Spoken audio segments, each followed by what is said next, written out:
Të nderuar bashkëqytetarë të Shkodrës, me 2 prill shënohen 35 vite nga dita kur rinia shkodrane u ngrit në mbrojtje të votës së lirë, duke lënë një gjurmë të pashlyeshme dhe një kthes të rëndësishme në historinë e vendit tonë. Pasojat e asaj dite, 2 prill 1991, ishin tragjike.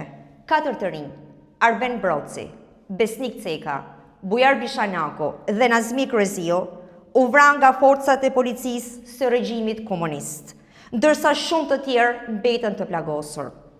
Këta dëshmorë të demokracisë mbeten sot një thirrje e gjallë për të gjithë ne, për të ngritur në mbrojtje të lirisë, të drejtave dhe votës së lirë.